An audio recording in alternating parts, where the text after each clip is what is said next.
for the hardest-hitting show in talk radio. The true progressive voice since 2012. This is Southpaws.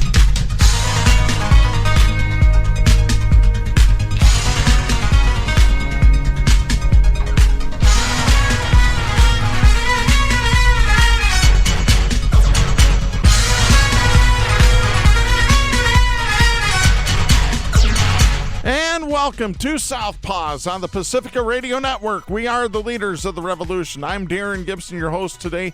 We've got a packed show. I am fired up about a new article that just was published in The Intercept. Trump and the conservatives are going to ban porn if Project 2025 gets going. It's part of Project 2025. It's the one thing they're not going to tell you in the media, but you'll hear it here. Only on Southpaws. So I tell you what, let's go ahead and get right to the story here. And I'm going to be fired up, pissed off, whatever. Let's dive into our first story here. I want to talk about Project 2025, and I am really hot about this. Project 2025 does a lot of things that are going to hurt a lot of people. But this one's particularly close to me because I used to work in the strip club industry, and I know a lot of people who are online porn providers that still do this. I'm not customers of theirs. They're friends of mine from the business. I tell you what, when COVID shut down every strip club in the United States, a lot of the girls went to OnlyFans or sites like that in order to make money. And a lot of them have been very successful at it. And it just pisses me off that these same people don't understand or they don't care and they're going to vote conservative no matter what because, oh, they're good on jobs. Bullshit. They're not good on jobs. Proven over and over and over and over and over again and again and again. So let's get to our first story. This is Sean Musgrave writing for The Intercept. This is dated August 16th. Russell Vogt, a former top Trump administration official, said in late July, quote, "I actually never talk about our porn agenda," end of quote. Vogt was chatting with two men he thought were potential donors to his right-wing think tank, the Center for Renewing America. But they weren't. We'll tell you who they are in just a minute. For the last 3 years, Vogt and the CRA have been pushing laws that require porn websites to verify their visitors are not minors on the argument that children need to be protected from smut. Dozens of states have enacted or considered these age verification laws, many of them modeled on the CRA's proposal. This year, the U.S. Supreme Court will hear a challenge to Texas's version, which took effect late September and drew from CRA's model legislation. But in a wide-ranging, covertly recorded conversation with two undercover operatives, a paid actor and a reporter for the British journalism nonprofit Center for Climate Reporting, Vogt let them in on a thinly veiled secret. These age verification laws are a pretext for restricting access to porn more broadly. Vogt said, quote, "We came up with an idea on pornography to make it so that the porn companies bear the liability for the underage use, as opposed to the person who visits the website getting to just certify that they are of legal age," end of quote. Vogt called this a backdoor starting with the kids and offered the age verification laws as an example of, quote, "an immediate fight leverage point that we can win," end of quote, that sets up, quote, "the next fight." End of quote. He added, quote, "We'd have a national ban on pornography if we could, right?" End of quote. Vogt contributed a chapter to the Project 2025 manifesto, which argues in the foreword that all pornography should be outlawed and its producers imprisoned. You heard it right here, folks. We're the only show talking about it. Amy Goodman's not talking about it. Tom Hartman's not talking about it. You will only hear about this right here on Southpaws. Restricting indecent material has long been at the heart of free speech debates, and the Supreme Court has repeatedly found that the First Amendment protects adults' rights to access sexually explicit materials except for child porn and other extreme material.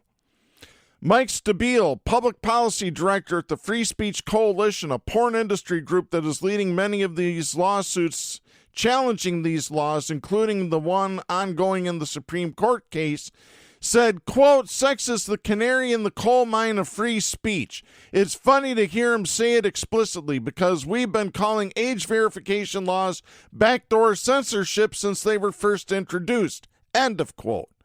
Bob Korn-Revere, a First Amendment attorney, was not surprised by Vote's strategy, but noted that it's, quote, "rare for proponents of pretextual measures to engage on this." End of quote.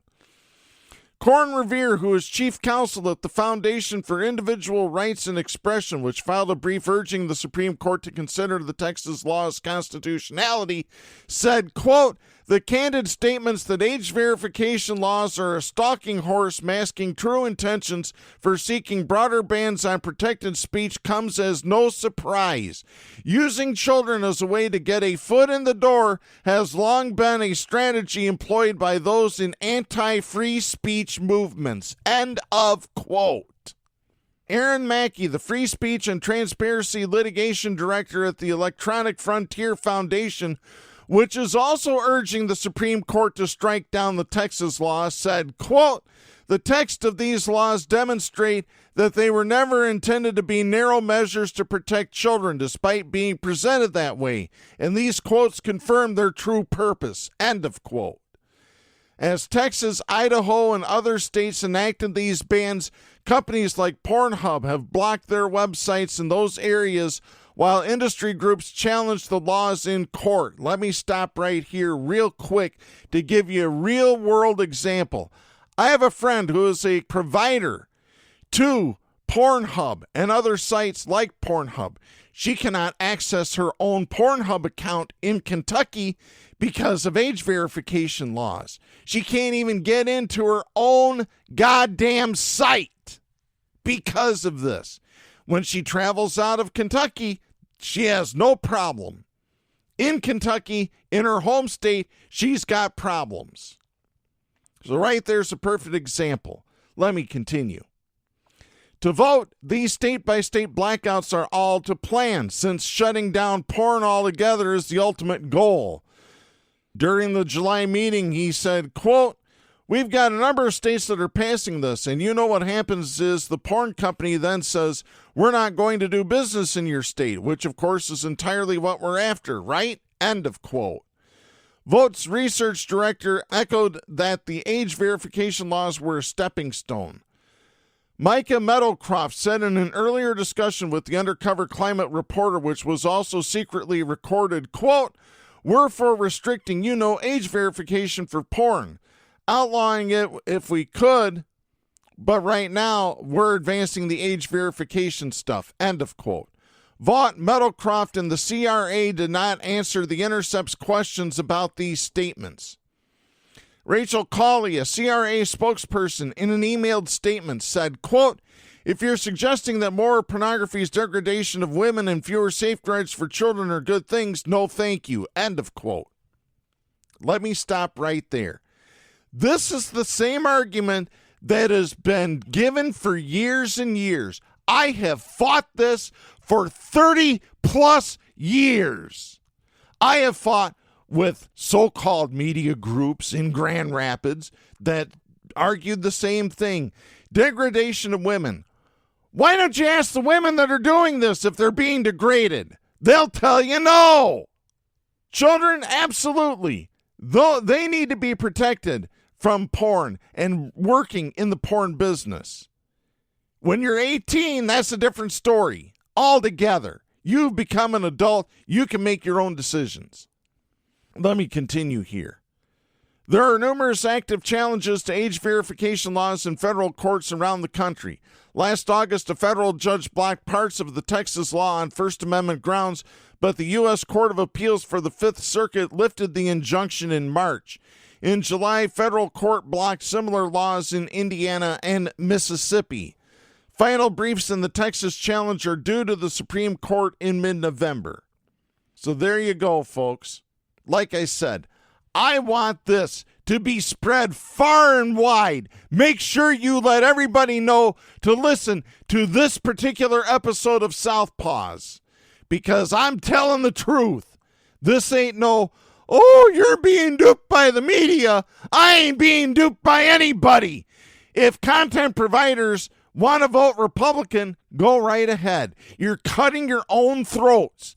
And when it happens, if Trump gets elected and this goes through and it happens, guess what? I'm going to have 4 magic words that I have repeatedly said on this show over the past almost 13 years. And those 4 words are, I told you so. I told you so about Robert Kennedy Jr. Oh, I've told you so about so many things. You got to remember, folks, I am the only pundit nationwide that said the Bernie Sanders was going to win Michigan in 2016. And guess what? He did. I'm the only one that said it. Not Young Turks, not any other pundits, not 538.com. Nobody had Bernie Sanders winning Michigan except you know who right here talking to you right now. I was it. And if I tell you something, you better go and put it in the bank because it's as good as gold, baby. Unbelievable. And these content providers, this isn't happening. They're not going to do this. Bullshit. When I have to tell you I told you so, it's going to be too late at that point. You better get on board now. You better get on board with what I'm saying now. Project 2025 is an abysmal failure. It's going to be the end of this country if Donald Trump gets back in office. You've heard it here first and only on Southpaws. I tell you what, let's get to some other stories here. This got me fired up today. I don't give a damn if I lose affiliates. I don't care if I lose listeners. I don't care if I lose friends over it. I don't care anymore. I'm sorry. I'm right. You're not. All right, now that my blood pressure's up, let me get to our next story here. This is Ed White writing for the Associated Press. This is dated August 21st out of Detroit, Michigan. And this is a story that we really need to talk about. Attorneys for a teenager who was ordered into jail clothes and handcuffs during a field trip to a Detroit court filed a lawsuit against the judge Wednesday, accusing him of humiliation, false arrest, and unlawful detention. It is the latest fallout since Judge Kenneth King singled out 15-year-old Eva Goodman for falling asleep and having what he considered to be a bad attitude while she was visiting 36th District Court on August 13th. King was removed from courtroom duties last week until he completes training, which hasn't started yet. We'll get to that in just a few minutes here. According to the lawsuit, which seeks more than $75,000, his actions were, quote, extreme and outrageous and calculated for the purpose of inflicting fear and severe emotional distress, end of quote. Goodman was on a field trip led by a nonprofit group, the Greening of Detroit, when she fell asleep. Her mother later said she may have been tired because they don't have a permanent address. Yes, they are sleeping in their car. King said it was her attitude that led to the jail clothes, handcuffs, and stern words, all broadcast on live stream video from his courtroom. He also threatened her in front of her peers with juvenile detention before releasing her. Attorneys Gary Felty Jr. and James Harrington said in the lawsuit that King, quote, acted as producer, broadcaster, complaining witness, arresting officer, finder of fact, judge, and disciplinarian, end of quote. A message seeking comment from King's lawyer was immediately returned Wednesday. King told the television station in Detroit last week, quote, I wanted this to look and feel very real to her, even though there's probably no real chance of me putting her in jail, end of quote. The teen's mother, Latoria Till, referred to the judge as, quote, a big bully, end of quote. And that's the right words for this son of a bitch. These judges think they're God because they sit on a bench and wear a black robe and have a gavel in their hand. They've got a complex. They've got a God complex, and they're not God. I got news for you. Because, one, God doesn't exist, and two, even if he did, he wouldn't act like this. Just being honest, folks. Just being honest. Here's part of another AP story about this. King has been temporarily removed from his criminal case docket and will undergo necessary training to address the underlying issues that contributed to this incident. That is according to William McConaughey, the chief judge at 36th District Court. McConaughey said that the court, quote, remains deeply committed to providing access to justice in an environment free from intimidation or disrespect. The actions of Judge King on August 13th do not reflect this commitment, end of quote. He said the state court administrative office approved the step. King will continue to be paid. Details about the training and how long it would last were not disclosed. King, who has been a judge since 2006, did not immediately return a phone message seeking comment. At the close of his Thursday hearings accessible on YouTube, he made a heart shape with his hands. The judge's work includes determining whether there's enough evidence to send felony cases to trial at Wayne County Circuit Court. Again, the teen was there as part of a visit organized by the Greening of Detroit, an environmental group. Marissa Ebersol Wood, the group's chairperson, said this, quote, although the judge was trying to teach a lesson of respect, his methods were unacceptable. The group of students should have been simply asked to leave the courtroom if he thought they were being disrespectful. End of quote. Now, let's get to another story, another I told you so. This is Jonathan J. Cooper and Allie Swenson writing for the Associated Press. This is dated August 21st out of Phoenix. Independent presidential candidate Robert F. Kennedy Jr. will speak Friday about the present historical moment and his path forward, his campaign announced Wednesday, fueling growing speculation that Kennedy will drop out and support Republican nominee Donald Trump. Kennedy's running mate openly discussed the possibility on a podcast this week, saying the campaign was considering a move to join forces with Trump to limit the election chance of Kamala Harris, whose Democratic convention winds up Thursday night in Chicago. The move would have once seemed unthinkable for Kennedy, a Democrat for most of his life, as the nephew of President John F. Kennedy and the son of Robert F. Kennedy, a member of a beloved Democratic dynasty. Last month, during the Republican National Convention, Kennedy's son posted and then quickly deleted a video showing a phone call between Kennedy and Trump, in which Trump appeared to try to talk Kennedy into siding with him. Kennedy will give a speech in Phoenix hours before Trump is scheduled to hold a rally in neighboring Glendale. A spokesperson for Kennedy, Stephanie Spear, declined to say whether he planned to drop out or why he chose Arizona for his speech. After leaving the Democratic primary to run as an independent, Kennedy built an unusually strong base of support for someone running without the backing of a major party. It was unclear exactly where his support was coming from, which worried Republicans and Democrats alike. But since President Joe Biden ended his re-election campaign and Democrats coalesced around Vice President Harris as their nominee, Kennedy's rise has been stunted. It looks increasingly unlikely that he'll be able to make the debate stage when Trump and Harris face off next month, a moment Kennedy counted on for momentum and legitimacy.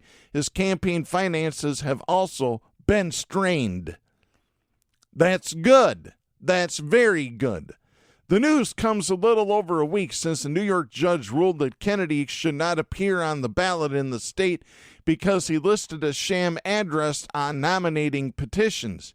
Kennedy has appealed but has faced several similar challenges across the country.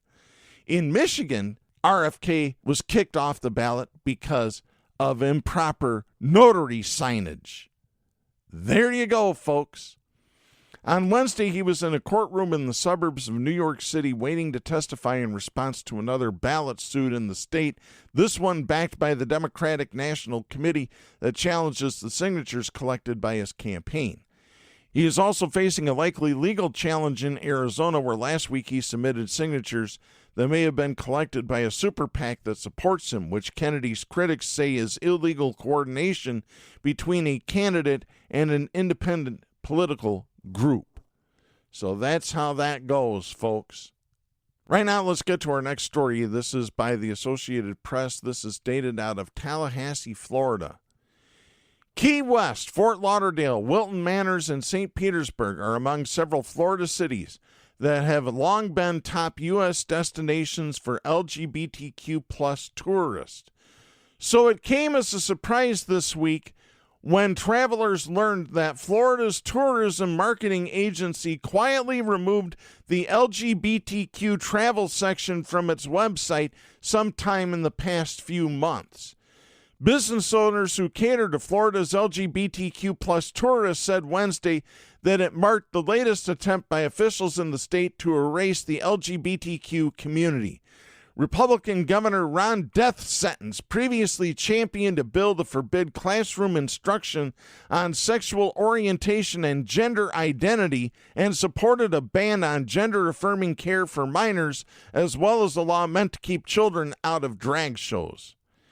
Keith Blackburn, who heads the Greater Fort Lauderdale LGBT Chamber of Commerce, said, quote, "It's just disgusting to see this. They seem to want to erase us," end of quote. The change to Visit Florida's website was first reported by NBC News, which noted a search query still pulls up some listings for LGBTQ plus friendly places despite the elimination of the section.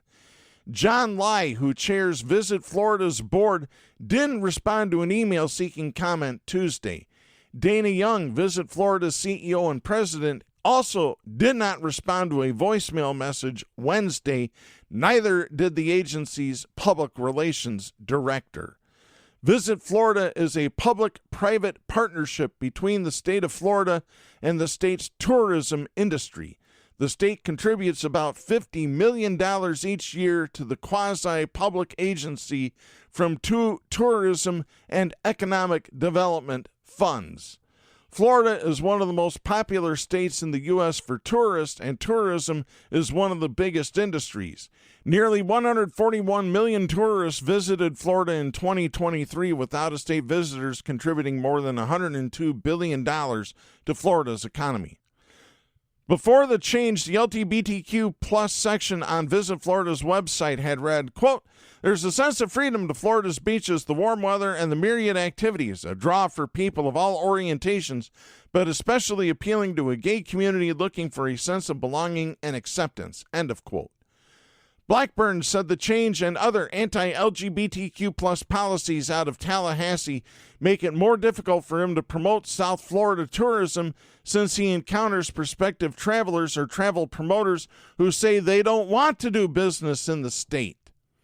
Last year, for instance, several civil rights groups issued a travel advisory for Florida, saying the policies championed by DeSantis and Florida lawmakers are, quote, "openly hostile toward African Americans, people of color, and LGBTQ plus individuals." So there it is, folks, right there.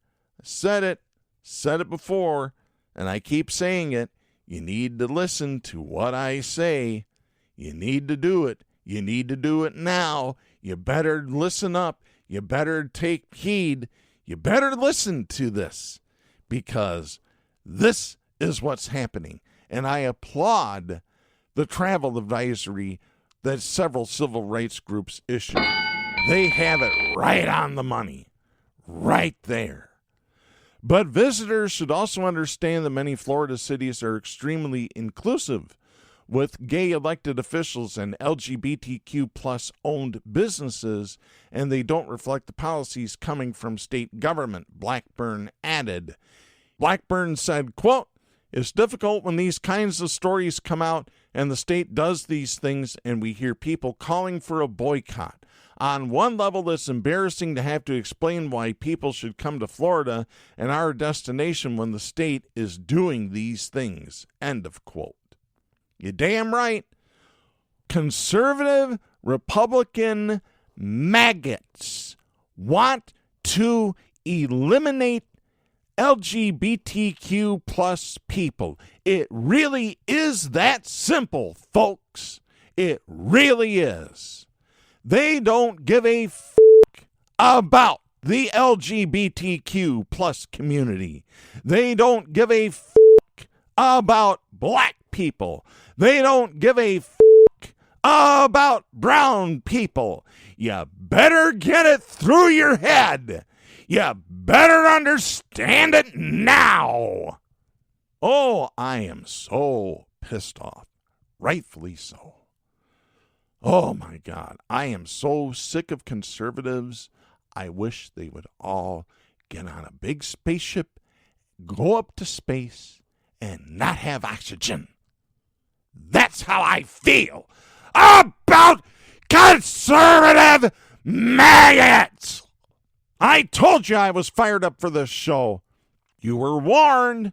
Like I said, I don't give a flying f*** if I lose affiliates, if I lose listeners. I don't care anymore. If I lose friends over it, I don't care. Right now, let's get to our next story, and I'm going to take Disney to task. Listen to this one. This is Philip Marcello, writing for the Associated Press. This is dated August 20th out of New York. Disney is no longer asking a Florida court to dismiss a wrongful death lawsuit on the grounds that the victim's family had signed up for its streaming service, Disney Plus. The company filed a notice in Orange County Court on Tuesday to withdraw the motion, which had drawn swift backlash when it became public. And rightfully so. It drew swift backlash. Josh D'Amaro, chairperson of Disney's theme park division, said in a statement emailed earlier to the Associated Press that the entertainment giant will waive its arbitration rights and allow the lawsuit brought by the husband of a New York doctor who suffered a fatal allergic reaction after eating at a restaurant in Disney Springs to proceed in court. In the Monday night statement, he said, quote, "At Disney, we strive to put humanity above all other considerations. With such unique circumstances as the ones in this case, we believe this situation warrants a sensitive approach to expedite a resolution for the family who have experienced such a painful loss." End of quote. Disney had previously argued that Jeffrey Piccolo could not sue the company because he agreed to settle any lawsuits against the company out of court when he signed up for a 1-month trial subscription to Disney Plus back in 2019. Brian Denny, Piccolo's Florida-based lawyer, said Tuesday that his client will continue to, quote, "pursue justice on behalf of his beloved wife," end of quote, and hopes that their ordeal has helped raise awareness of the challenges people with food allergies face. He also noted that others seeking to take Disney to court risk facing a similar legal challenge as the arbitration provision remains in many of the company's terms and conditions. Denny wrote in an email, quote, "The right to a jury trial as set forth in the 7th Amendment is a bedrock of our judicial system and should be protected and preserved. Attempts by corporations like Disney to avoid jury trials should be looked at with skepticism." End of quote. Bingo! Bingo! In a response filed earlier this month, Denny had argued that it was absurd to believe that the more than 150 million subscribers to Disney Plus have waived all rights to sue the company and its affiliates in perpetuity because of language buried in the fine print. The company, in its bid to have the lawsuit dismissed, argued Piccolo had not agreed just to the arbitration terms in his Disney Plus trial, but also again when he signed up for an account on Disney's website and app in order to purchase the couple's tickets for their ill-fated theme park visit. Both sides had been slated to make their case before a judge in Orlando on October 2nd. That hearing was canceled Tuesday. Arbitration allows people to settle disputes without going to court and generally involves a neutral arbitrator who reviews arguments and evidence before making a binding decision or award. Disney, in a follow-up statement to the Associated Press last week, said that it was merely defending itself against Piccolo's attempt to include the company in his lawsuit against Raglan Road, the Irish pub in Disney Springs where the family dined. Spokespersons for the restaurant did not immediately respond to an email seeking comment Tuesday.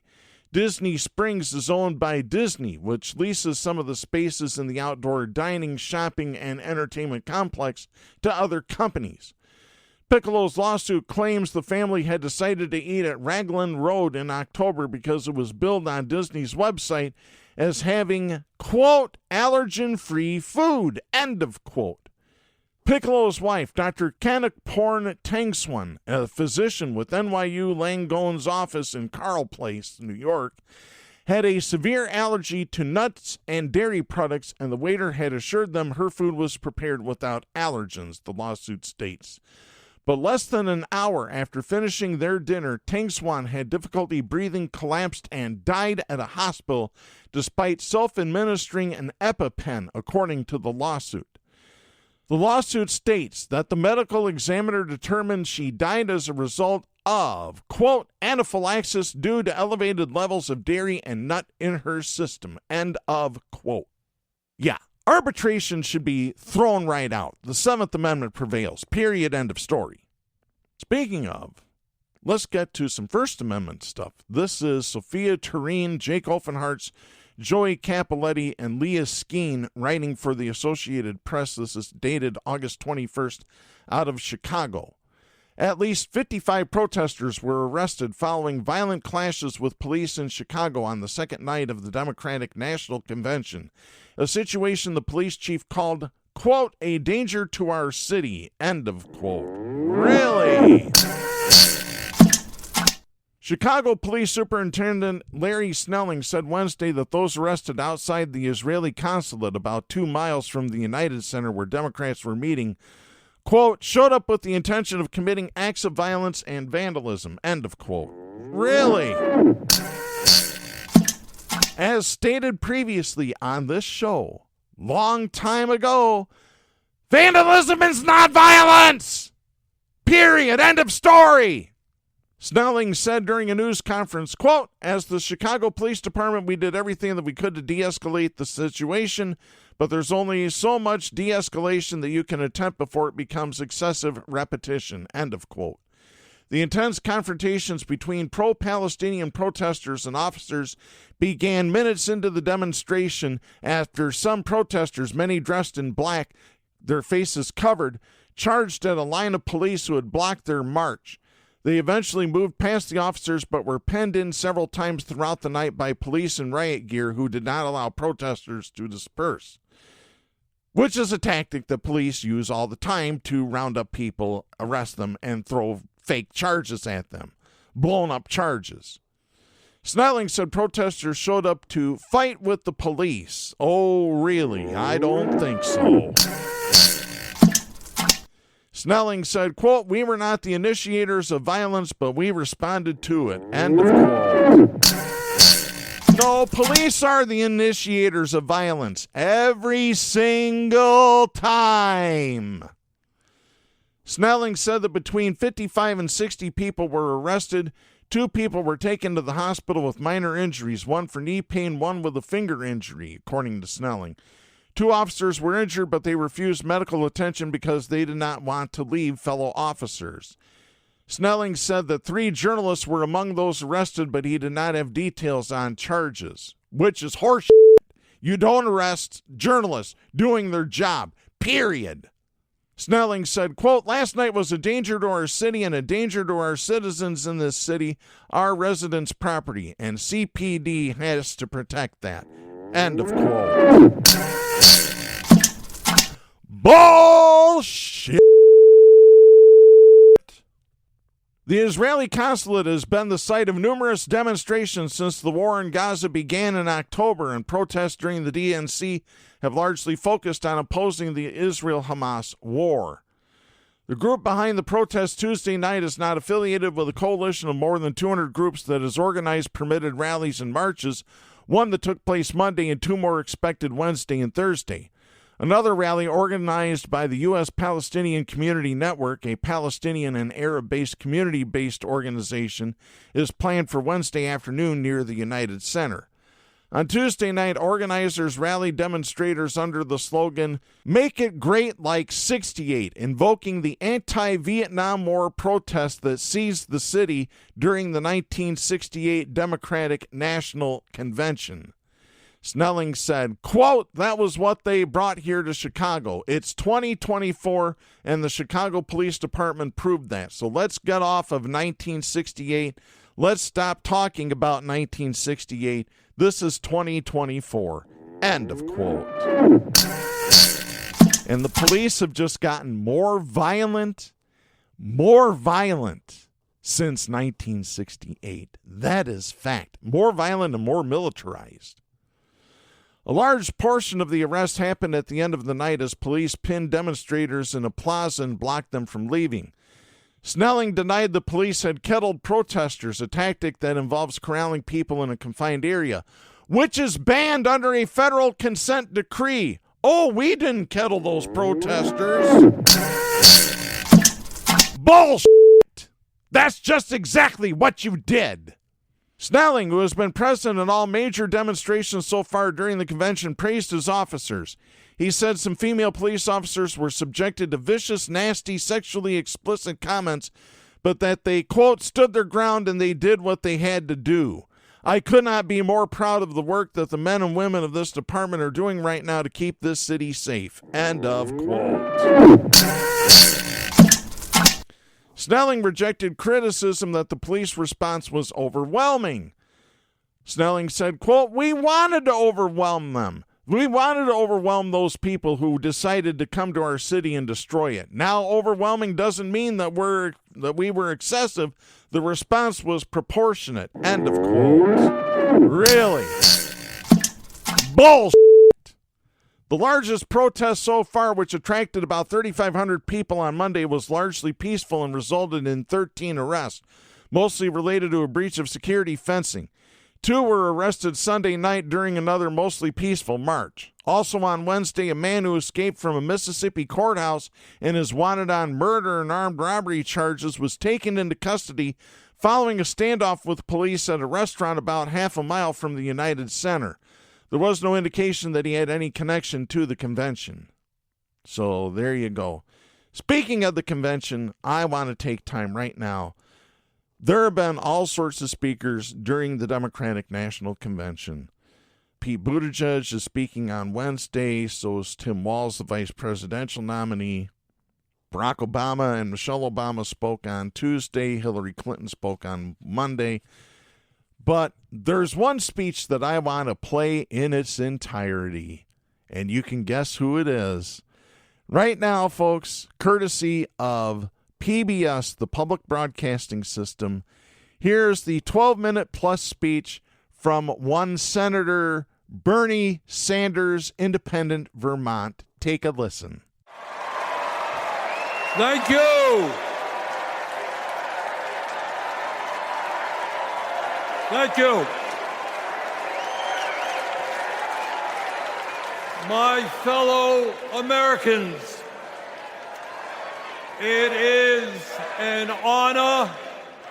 It is an honor to be with you tonight because we're laying the groundwork for Kamala Harris to become our next president. And let me tell you why that is so important. I want you all to remember where we were 3.5 years ago. We were in the midst of the worst public health crisis in 100 years and the worst economic downturn since the Great Depression. 3,000 Americans were dying every day, and our hospitals were overwhelmed with COVID patients. All across the country, businesses were shutting down. Unemployment was soaring. Workers were losing their health insurance. Schools were closing. State and city budgets were running out of money. People were being evicted from their homes. Children in America were going hungry. That was the reality the Biden-Harris administration faced as they entered the Oval Office. A nation suffering, a nation frightened, and people looking to their government for support. And within 2 months of taking office, our government did respond.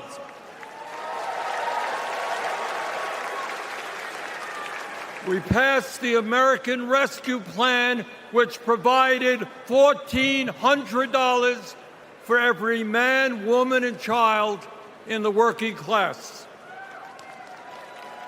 We extended and expanded benefits for the unemployed. We provided emergency assistance for small businesses to stay open.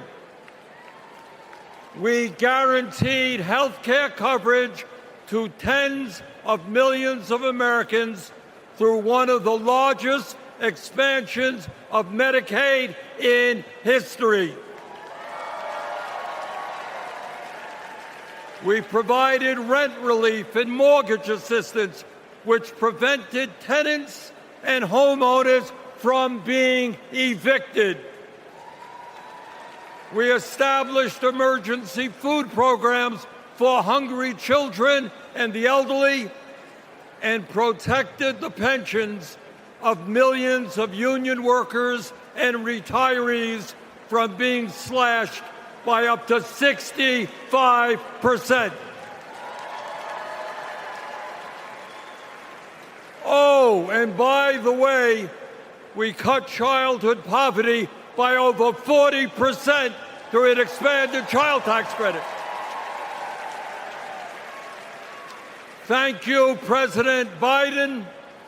Thank you, Vice President Harris. Thank you, Democratic Congress.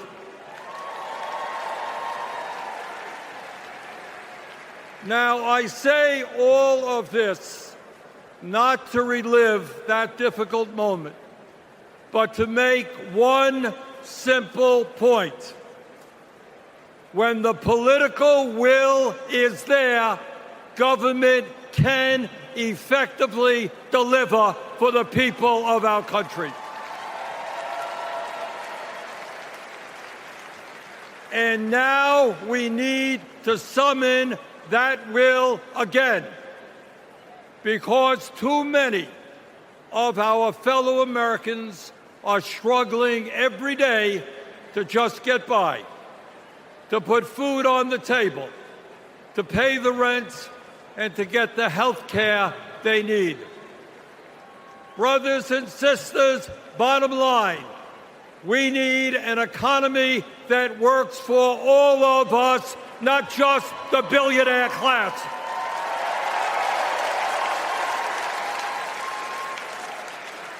My fellow Americans, when 60% of our people live paycheck to paycheck, the top 1% have never, ever had it so good. And these oligarchs tell us we shouldn't tax the rich. The oligarchs tell us we shouldn't take on price gouging. We shouldn't expand Medicare to cover dental, hearing, and vision. And we shouldn't increase Social Security benefits for struggling seniors. Well, I've got some bad news for them.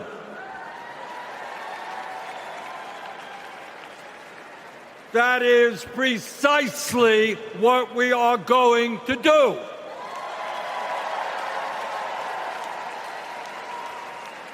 And we're going to win this struggle because this is precisely what the American people want from their government.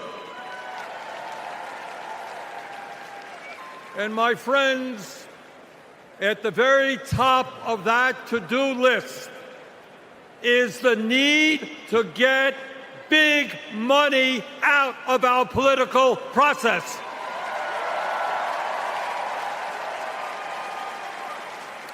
Billionaires in both parties should not be able to buy elections, including primary elections.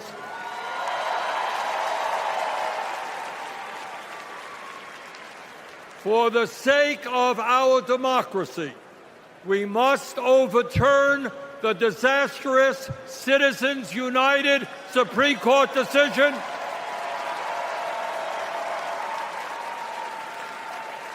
and move toward public funding of elections. And let me tell you what else we must do. We need to join the rest of the industrialized world and guarantee health care to all people as a human right, not a privilege.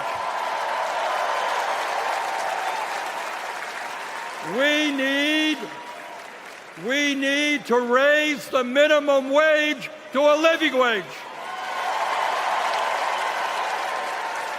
We need to pass the PRO Act so that workers can organize in unions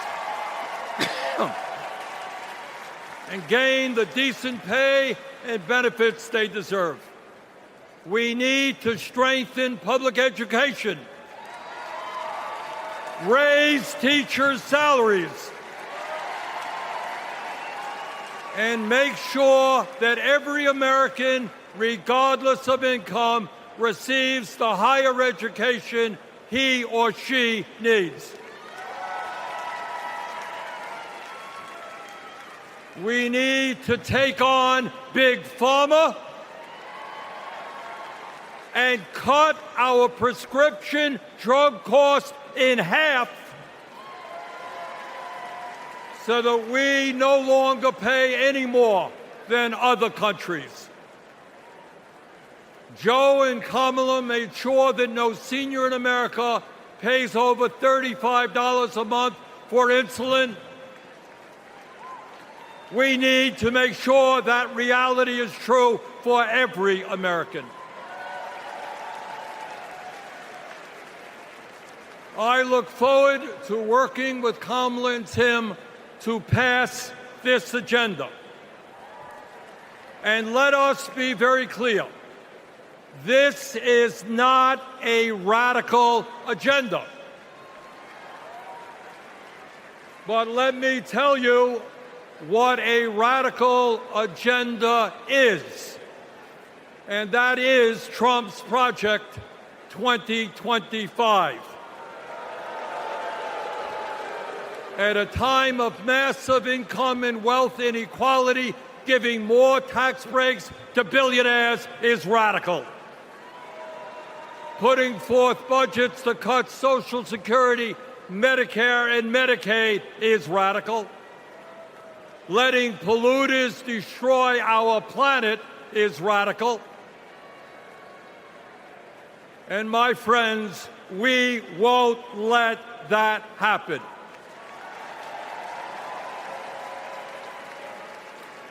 Fellow Americans, in the last 3.5 years, working together, we have accomplished more than any government since FDR. But much, much more remains to be done. We must summon the courage to stand up to wealth and power and deliver justice for people at home and abroad. Abroad, we must end this horrific war in Gaza.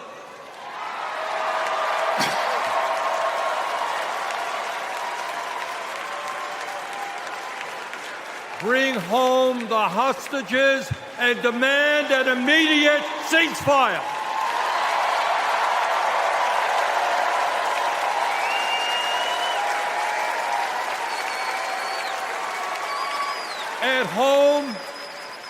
At home right here, we must take on Big Pharma, Big Oil, Big Ag, Big Tech, and all the other corporate monopolists whose greed is denying progress for working people.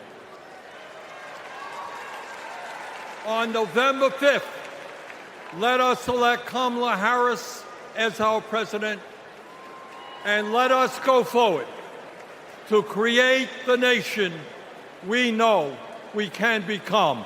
Thank you all very much. And there's Bernie Sanders' speech from the Democratic National Convention. I love hearing Bernie speak because Bernie speaks the truth and his message is consistent, very consistent throughout the years.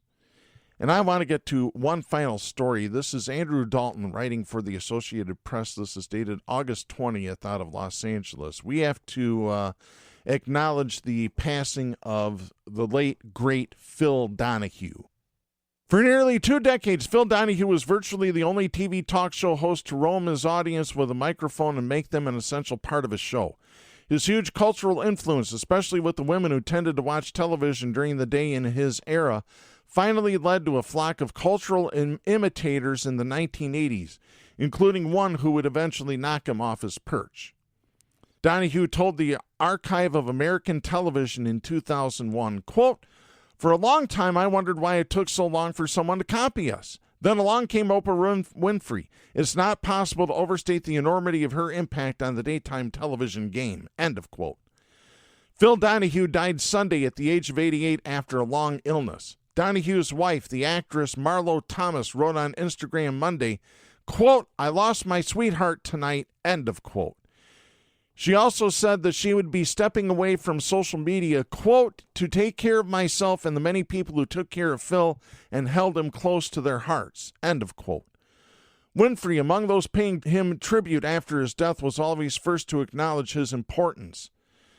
In an Instagram post on Monday, along with a photo of her and Phil embracing each other, she posted, quote, "There wouldn't have been an Oprah show without Phil Donahue being the first to prove the daytime talk and women watching should be taken seriously.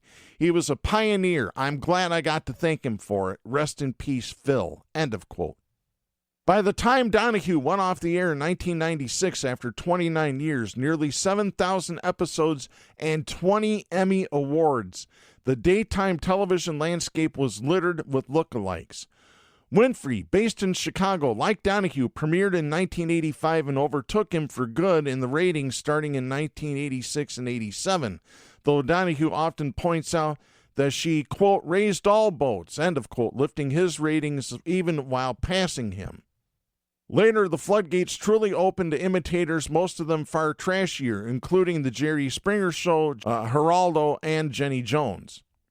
It was enough to make Donahue feel like he no longer belonged. He told the Associated Press in 2002, quote, "The daytime arena changed, the ground moved under my feet, and I was glad to leave," end of quote.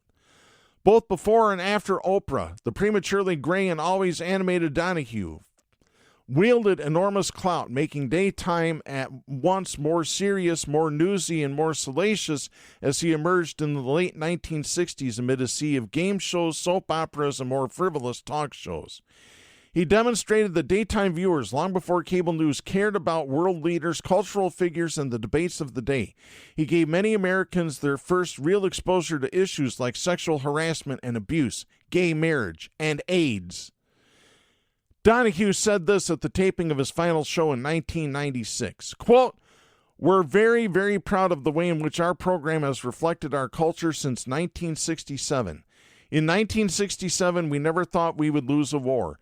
In 1967, AIDS was a verb or a plural noun. In 1967, you could harass your secretary and there was nothing she could do about it." End of quote. When the Phil Donahue Show debuted on WLWD television in Dayton, Ohio, it was not supposed to have an audience at all, but a crowd appeared expecting to see the variety show he was replacing, and producers decided to let them stay. During commercials, he opened the floor up to questions for his first guest, the atheist activist Madeline Murray O'Hare, and soon decided the audience's questions were better than his. So that was his first guest, Madeline Murray O'Hare, who, by the way, I look up to Madeline Murray O'Hare because she was an atheist and spoke loud and proud about it before most people did. She was the person that made it okay to say you're an atheist. He told the Associated Press in 1996, quote, "Sometime during that first week, I jumped off my chair and ran into the audience," end of quote. The program moved to Chicago in 1974, shortened its name to Donahue, and was syndicated across the United States. He took chances and welcomed controversy. He aired a birth in his first week. He televised an abortion in a later episode. He hosted a show on sexual abuse and Catholic priests decades before the topic rocked the church worldwide. He broadcast one episode from inside New York's Attica State Prison and later fought in court to air an execution, but was denied by the U.S. Supreme Court. Memorable Donahue guests included feminist activist Gloria Steinem, leftist provocateur Jerry Rubin of the Chicago 7, Muhammad Ali, and Ryan White, the boy who contracted AIDS at the age of 13 in 1984 and became one of the faces of the disease due in large part to his appearance on Donahue. The shows weren't always highbrow, though. He had episodes devoted to male strippers and female wrestlers when both were rare. Philip John Donahue was born December 21, 1935 in Cleveland, the son of an Irish Catholic furniture seller who said he had a Norman Rockwell youth of front lawns, baseball, and church dances. He had an entirely Catholic education through his 1957 graduation from the University of Notre Dame. He married Margaret Cooney in 1958 and had 5 kids, Michael, Kevin, Daniel, Mary Rose, and James, before they divorced in 1975. He met actress Marlo Thomas, the That Girl star of the 1960s, who was a household name at the time and would later become a regular on Friends when she appeared on his show in 1977. He later said it was love at first sight and they did a poor job of hiding it on the air. Donahue told Thomas at the time, grasping her hand, quote, "You are really fascinating. You are wonderful," end of quote.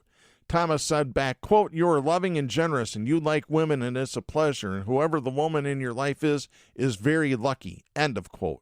They married in 1980. After years of lying low, he returned to television to be among the first hosts on MSNBC who traded heavily on his name in its early promotion. His show premiered in July 2002 and lasted just 7 months. The network had yet to become the liberal counterpoint to Fox propaganda channel's conservatism, and the left-leaning Donahue never felt supported. In a statement after the show's cancellation, Donahue said, quote, "It took almost 3 years for Fox to overtake CNN. We had 6 months," end of quote. By the way, Donahue was fired because he was anti-Gulf War. Period, end of story. He stayed semi-retired after leaving MSNBC, his media appearances mostly one-offs on talk shows and TV documentaries. His voice appeared as a caller needing psychologist's help on Frasier 3 times in 1999. And folks, that's going to wrap things up for this edition of Southpaws. We'll be back next week, and I want to thank Phil Donahue for everything that he did for television talk shows, and for that matter, radio talk shows. I'm Darren Gibson. I'll be back next week. Please support independent media, the First Amendment, and a woman's right to choose. The stations that carry Southpaws do not necessarily share the opinions expressed on the show. Southpaws is protected by the First Amendment to the U.S. Constitution and is copyrighted by Big D Entertainment. All rights reserved.